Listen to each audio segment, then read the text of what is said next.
ఆస్ట్రేలియాలోని సిడ్నీలో ఉగ్రదాడికి పాల్పడిన సాజిద్ అక్రమ్ అతని కుమారుడు నవీద్ మూలాలు హైదరాబాద్లో ఉన్నట్లు అక్కడి అధికారులు తెలిపారు. ఈ మేరకు భారత అధికారులను ఆస్ట్రేలియా సంప్రదించగా కీలక విషయాలు వెలుగులోకి వచ్చాయి. హైదరాబాద్లోని ఓ డిగ్రీ కాలేజీలో బీకాం చేసిన సాజిద్ 1998లో ఉద్యోగాన్వేషణలో భాగంగా ఆస్ట్రేలియాకు వలస వెళ్లినట్లు తెలంగాణ పోలీసులు తెలిపారు. నవంబర్లో నిందితులిద్దరూ ఫిలిప్పీన్స్కు వెళ్లి సైనిక శైలి శిక్షణ తీసుకున్నట్లు అంతర్జాతీయ మీడియా పేర్కొంది. ఫిలిప్పీన్స్కు వెళ్లేందుకు సాజిద్ భారత పాస్పోర్ట్ను వినియోగించినట్లు నిఘా వర్గాలు గుర్తించాయి. ఆస్ట్రేలియాలోని సిడ్నీ బాండీ బీచ్ వద్ద జరిగిన ఉగ్రవాద దాడిలో కీలక విషయాలు వెల్లడవుతున్నాయి. కాల్పులు జరిపిన సాజిద్ అక్రమ్ వద్ద భారత పాస్పోర్ట్ ఉన్నట్లు ఆస్ట్రేలియా అధికారులు వెల్లడించారు. సాజిద్ అక్రమ్ హైదరాబాద్ నుంచి పాస్పోర్టు పొందినట్లు గుర్తించారు. సాజిద్ మూలాలు హైదరాబాద్లోనే ఉన్నట్లు తెలిపారు. ఈ మేరకు భారత అధికారులను ఆస్ట్రేలియా అధికారులు సంప్రదించారు. హైదరాబాద్లోని ఓ డిగ్రీ కాలేజీలో సాజిద్ బీకాం చేసినట్లు తెలంగాణ పోలీసులు వెల్లడించారు. 1998లో ఉద్యోగ అన్వేషణలో భాగంగా సాజిద్ ఆస్ట్రేలియా వలస వెళ్లినట్లు పేర్కొన్నారు. అక్కడ యూరప్ సంతతికి చెందిన వెనెరా గ్రోసోను పెళ్లి చేసుకుని స్థిరపడినట్లు వివరించారు. సాజిద్కు కుమారుడు, కుమార్తె ఉన్నట్లు తెలిపారు.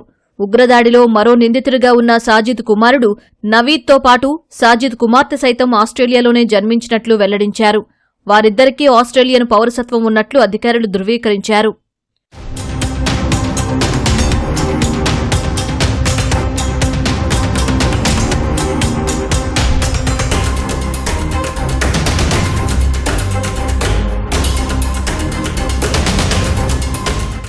సాజిద్ హైదరాబాద్లోని తన బంధువులతో అంతంత మాత్రమే సంబంధాలు కొనసాగించినట్లు తెలంగాణ డీజీపీ కార్యాలయం తెలిపింది. గత 27 ఏళ్లలో సాజిద్ 6 సార్లు మాత్రమే హైదరాబాద్కు వచ్చాడని, చివరిసారిగా 2022లో వచ్చినట్లు వివరించింది. కుటుంబం, ఆస్తిపరమైన వ్యవహారాల వల్ల హైదరాబాద్లోని తన తల్లిదండ్రులను సాజిద్ కలిసినట్లు తెలంగాణ పోలీసులు పేర్కొన్నారు.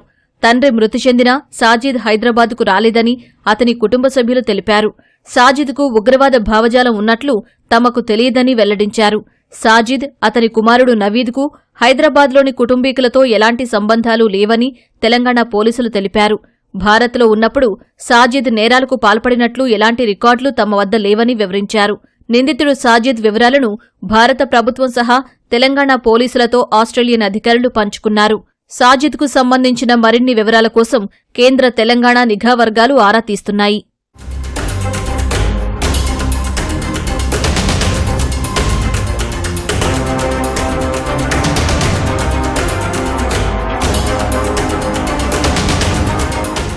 గత నెలలో నిందితులు సాజిద్, నవీద్ ఫిలిప్పీన్స్కు వెళ్లినట్లు ఆస్ట్రేలియన్ నిఘా వర్గాలు గుర్తించాయి.